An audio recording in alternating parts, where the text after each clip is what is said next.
kita belajar, marilah kita bersama-sama membaca doa sebelum belajar. Berdoa dimulai. Bismillahirrahmanirrahim. Rabbi zidni ilman warzuqni fahman. Amin. Jadi sebelum kita memulai pelajaran pada hari ini, sebelumnya saya mau absen dulu. Hadir semua ya? Atau ada yang tidak hadir? Hadir semua? Ya. Alhamdulillah kalau hari ini bisa hadir semua, karena di pertemuan yang lalu itu ada 3 orang yang tidak hadir. Selanjutnya sebelum kita masuk di materi, silakan buka dulu Al-Qur'annya. Silakan dibuka surah Al-Baqarah ayat 1. Jadi alif lam mim ya. Silakan dibaca sampai ayat 10.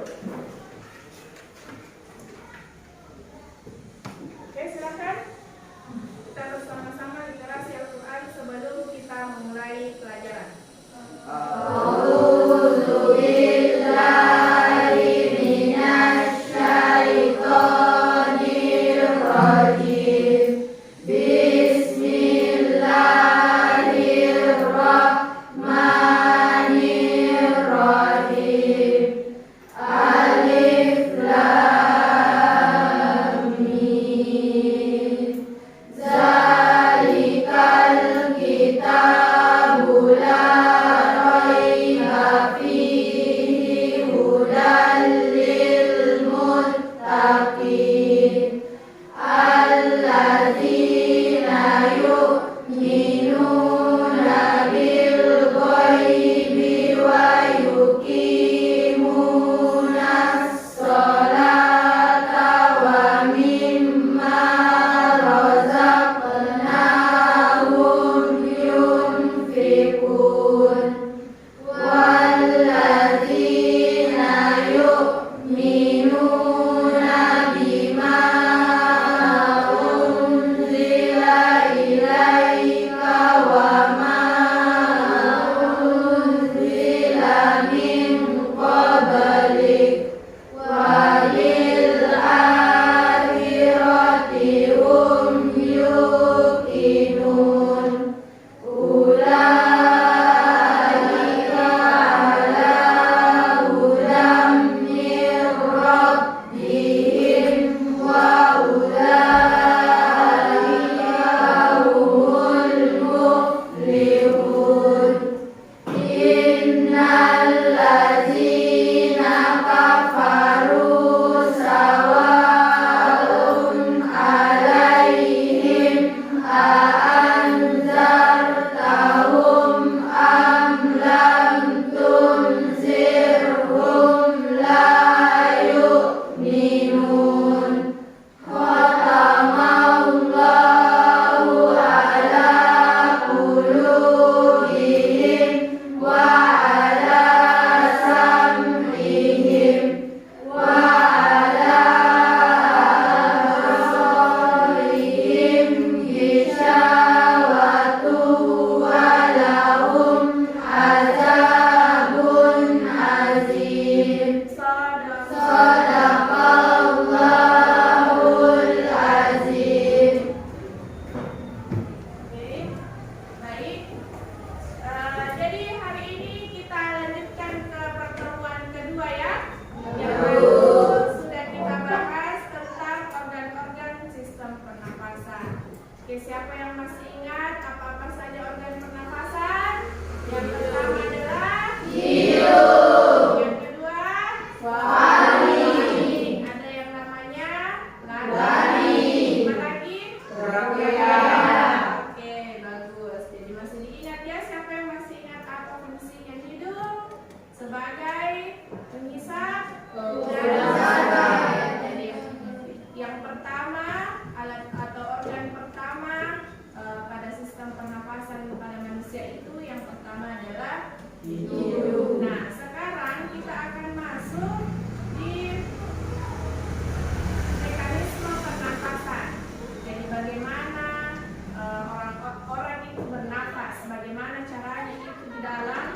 dalam organ kita sehingga yang dinamakan mekanisme pernafasan. Jadi mekanisme pernafasan itu ada dua, yaitu pernafasan dada dan pernafasan perut. Yang pertama, silakan dilihat mekanisme pernafasan dada. Ya. Oke, mekanisme pernafasan dada. Yang pertama adalah pernapasan perut. Pernapasan dada adalah pernapasan yang mekanismenya melibatkan aktivitas otot-otot antar tulang rusuk. Selanjutnya, mekanisme pernapasan dada itu ada dua, yaitu fase inspirasi pernapasan dada, yang dimana otot antar tulang rusuk berkontraksi.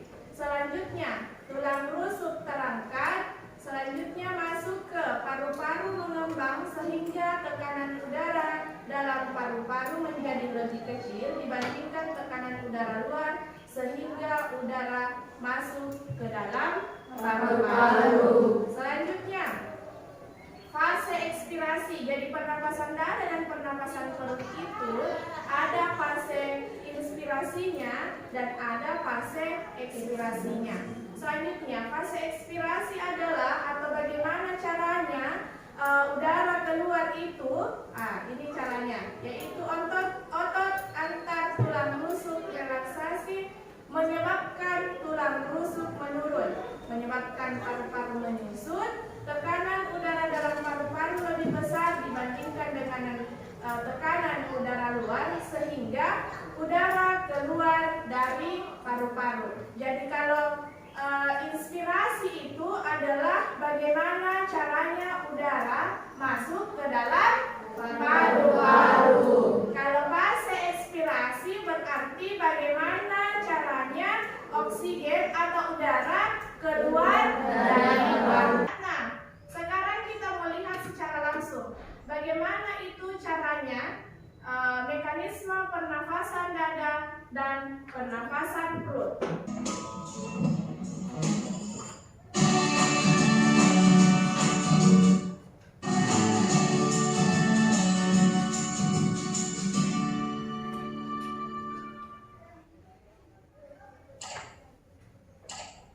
Lihat ya, sama-sama. Halo teman-teman, selamat datang kembali di Kia Academy YouTube channel. Semoga teman-teman selalu sehat dan terus semangat. Setiap waktu kita bernafas menghirup udara segar. Kita masukkan udara lewat hidung, kemudian menghembuskannya kembali lewat hidung atau mulut. Kira-kira seperti apa ya proses saat udara masuk dan keluar dari tubuh kita? Kita akan mempelajarinya di video kali ini. Jadi ini fase Jadi ekspirasi di dan video fase ini kita akan belajar ekspirasi ya. tentang sistem pernapasan. Simak terus videonya ya. Nah teman-teman, seperti yang kita tahu, bernapas adalah proses memasukkan oksigen ke dalam tubuh dan mengeluarkan karbon dioksida dan uap air dari tubuh. Sistem pernapasan manusia terdiri dari organ-organ pernapasan, yaitu rongga hidung, faring, laring, tenggorokan atau trakea, bronkus, bronkiolus, alveolus, dan paru-paru. Mari kita bahas struktur dan fungsinya satu persatu. Pertama, rongga hidung. Rongga hidung merupakan tempat masuknya udara dari luar. Rongga hidung selalu lembab karena adanya lendir. Di dalam rongga hidung juga terdapat tulang hidung, serabut saraf pembau atau olfaktori, serabut saraf menuju otak, dan rambut-rambut halus atau silia saraf pembau. Selaput lendir dan silia berfungsi menyaring debu dan kotoran yang masuk ke hidung, mengatur suhu udara, dan mengenali bau melalui saraf olfaktori. Organ pernapasan kedua, faring atau tekak. Udara dari rongga hidung akan masuk ke faring. Faring merupakan persimpangan antara rongga hidung ke tenggorokan atau saluran pernapasan dan rongga hidung ke kerongkongan atau saluran pencernaan. Pada bagian belakang faring terdapat laring. Berikutnya, laring. Pada laring terdapat pita suara dan epiglotis atau katup pangkal tenggorokan. Pada waktu menelan makan laring sehingga makanan tidak masuk ke tenggorokan. Sementara itu, pada waktu bernapas, epiglotis akan membuka sehingga udara masuk ke laring lalu menuju tenggorokan. Di bagian bawah epiglotis terdapat tulang rawan tiroid yang membentuk jakun yang lebih tampak pada laki-laki daripada wanita. Selanjutnya, trakea atau badan tenggorokan. Trakea berbentuk seperti pipa dengan panjang kurang lebih 10 cm. Trakea bercabang dua dalam paru-paru membentuk bronkus. Dinding trakea terbagi tiga, yaitu lapisan terluar terdiri dari jaringan ikat, lapisan tengah terdiri dari otot polos dan cincin tulang rawan. Trakea tersusun dari 16-20 cincin tulang rawan yang berbentuk huruf C. Bagian belakang cincin tulang rawan tidak tersambung ke esofagus sehingga menyebabkan trakea tetap terbuka. Lapisan dalam terdiri dari jaringan epitel silindris lapis bersilia yang menghasilkan lendir. Lendir berfungsi menangkap debu dan mikroorganisme yang masuk saat menghirup udara. Selanjutnya, debu dan mikroorganisme didorong oleh silia menuju belakang mulut. Silia berfungsi menyaring dan mengeluarkan benda asing melalui batuk. Organ pernapasan kelima, bronkus. Bronkus merupakan cabang batang tenggorokan yang berjumlah sepasang yang masing-masing menuju paru-paru kanan dan kiri. Struktur bronkus mirip dengan trakea, bedanya dinding bronkus lebih tipis dari trakea. Bronkus bercabang membentuk bronkiolus. Berikutnya, bronkiolus. Bronkiolus merupakan cabang bronkus. Bronkus kanan bercabang menjadi 3 bronkiolus, sedangkan bronkus kiri bercabang menjadi 2 bronkiolus. Bronkiolus bercabang-cabang menjadi saluran yang makin halus, kecil, dan dindingnya tipis. Bronkiolus tidak punya tulang rawan, tapi punya silia. Setiap bronkiolus bermuara ke alveolus.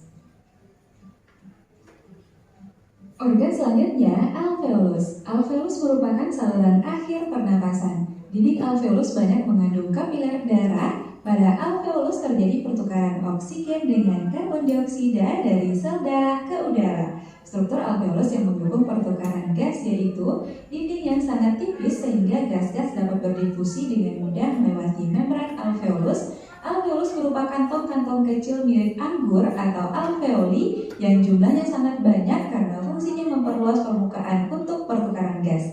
Permukaan dalam dilapisi epitelium sehingga memungkinkan difusi gas antara karbon dioksida dengan oksigen, dan bagian luar terdapat kapiler darah yang mempercepat terjadinya proses difusi dan pengangkutan gas. Dan organ pernapasan terakhir adalah paru-paru. Paru-paru merupakan alat utama pernapasan manusia yang terletak di rongga dada bagian atas. Paru-paru berjumlah sepasang, yaitu paru-paru kiri dan kanan yang terbagi lagi menjadi belahan atau lobus. Paru-paru kanan mempunyai 3 lobus, sedangkan kiri 2 lobus. Paru-paru dibungkus oleh selaput tipis rangkap 2 yang disebut pleura. Kedua paru-paru dibatasi oleh cairan pleura yang berfungsi sebagai pelumas sehingga mencegah terjadinya gesekan antara paru-paru dan dinding dada yang bergerak saat bernapas. Nah teman-teman, itulah keseluruhan organ pernapasan kita. Bisa dipahami ya? Kegiatan bernapas ditandai dengan mengambil dan mengeluarkan udara yang melibatkan serangkaian organ-organ pernapasan. Kegiatan mengambil udara pernapasan disebut inspirasi, sedangkan mengeluarkan udara pernapasan disebut ekspirasi. Inspirasi dan ekspirasi ini terjadi secara bergantian. Dalam waktu 1 menit, kita mampu melakukan 15-18 kali inspirasi dan ekspirasi. Udara pernapasan dari udara bebas masuk ke dalam paru-paru atau inspirasi, dan sebaliknya gas sisa pernapasan keluar dari paru-paru menuju udara bebas atau ekspirasi ditentukan oleh perubahan tekanan udara di dalam rongga dada, paru-paru, dan rongga perut.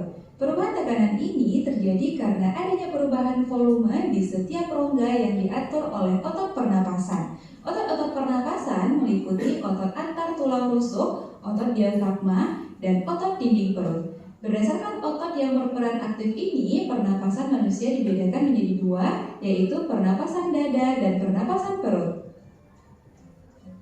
Pada pernapasan dada, otot yang berperan aktif adalah otot antar tulang rusuk. Mekanismenya adalah saat inspirasi, otot antar tulang rusuk berkontraksi, tulang rusuk terangkat, volume rongga dada membesar, tekanan udara di luar tubuh lebih tinggi daripada di dalam rongga dada, udara pun masuk ke paru-paru.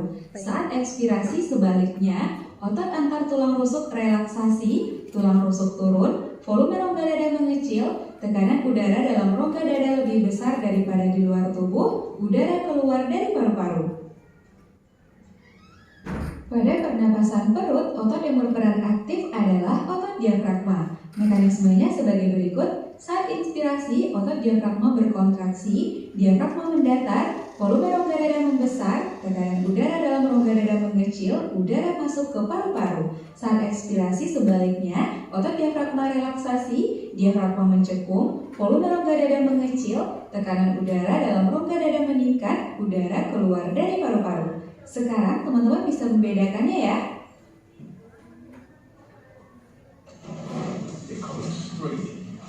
Trust me, I've got this.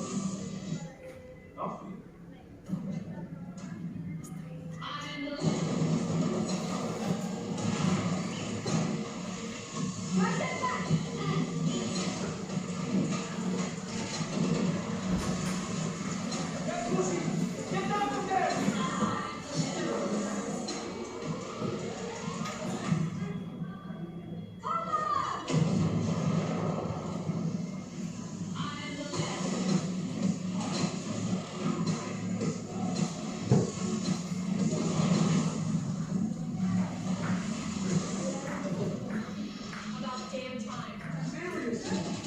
What's the movie?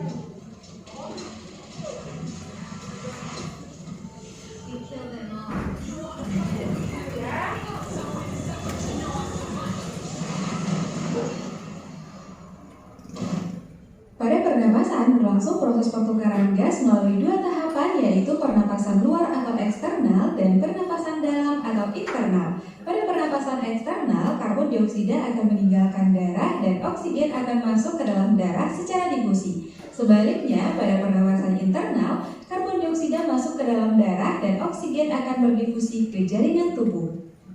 Nah, sekarang setelah melihat penjelasan tadi, sekarang silahkan duduk berkelompok. Jadi kelompok 1 itu ada 1, 2, 3, 4, 5, 6, 7 sampai di Hera ya. Ketua kelompoknya adalah Rizda. Silahkan kasih atur bangkunya nak. Silahkan diatur bangkunya.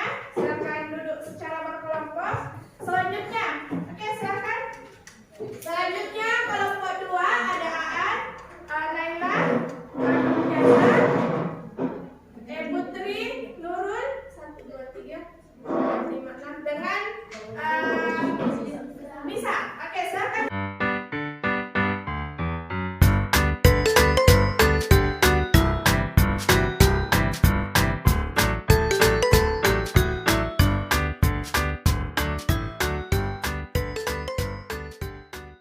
Bagaimana caranya supaya orang terhindar dari bahaya merokok?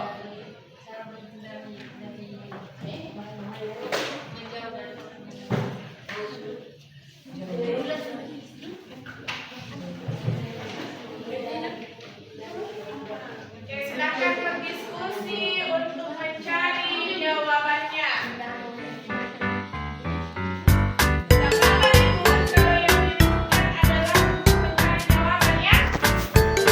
Berdiskusi saja.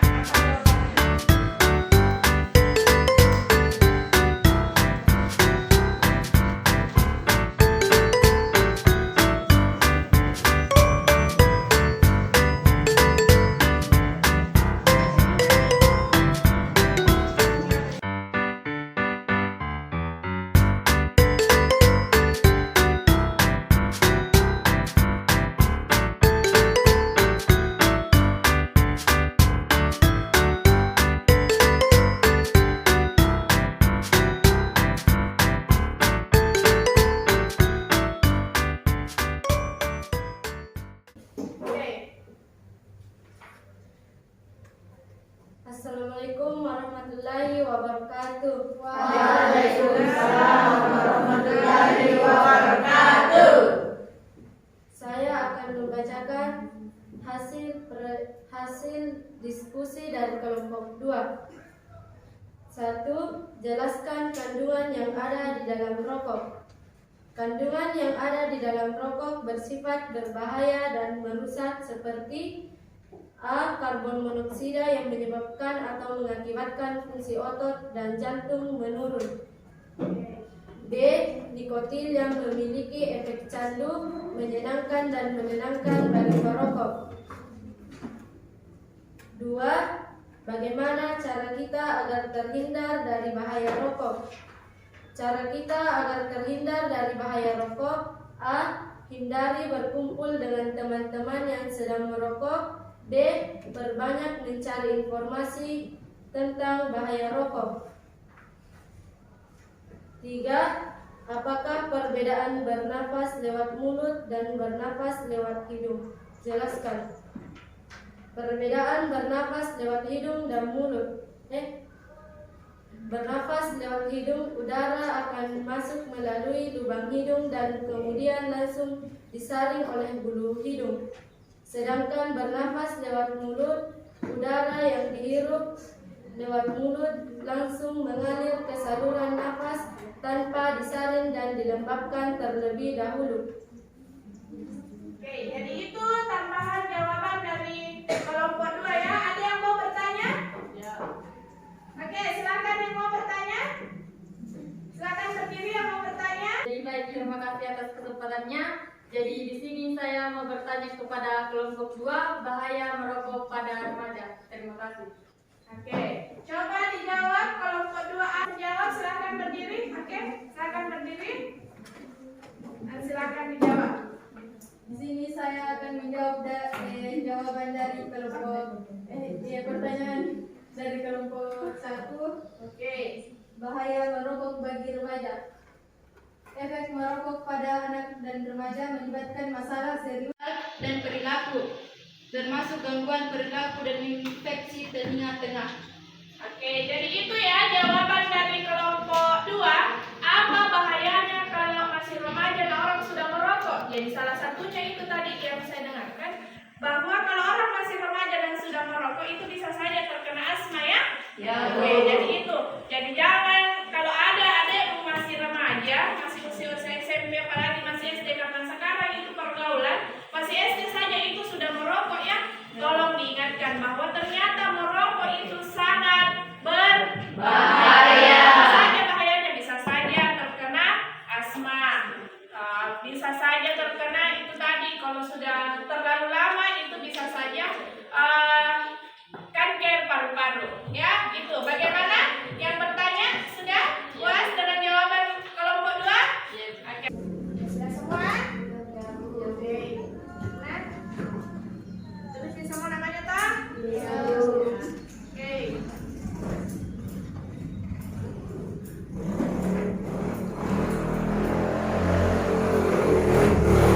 Oke, jadi untuk pertemuan hari ini cukup sekian ya. Ini kita membahas tentang bagaimana mekanisme pernafasan pada manusia. Selanjutnya apa lagi? Kelainan yang terjadi pada sistem pernafasan dan apa bahaya rokok untuk kesehatan. Jadi itu ya, itu pelajaran kita pada hari ini. Untuk pertemuan selanjutnya kita akan membahas tentang sistem ekskresi. Siapa yang tahu apa itu sistem ekskresi? Sistem apa? Apa? Siapa yang tahu? Sistem apa itu ekskresi? Sistem apa? Coba besar-besar suaranya. Apa tadi? Sistem keluarnya udara. Memang ekskresi itu sistem pengeluarannya, tapi bukan mengeluarkan udara. Jadi bisa dicari-cari memang materinya ya. Baca memang apa itu sistem ekskresi, apa-apa saja di dalam di organ-organ tubuhnya kita itu yang mana itu yang termasuk dalam sistem ekskresi. Oke, terima kasih untuk hari ini. Silakan ketua kelas kita baca doa selesai belajar dan disiapkan. Oke.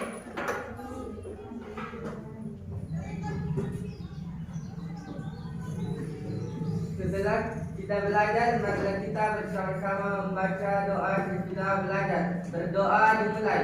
Bismillah.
siap.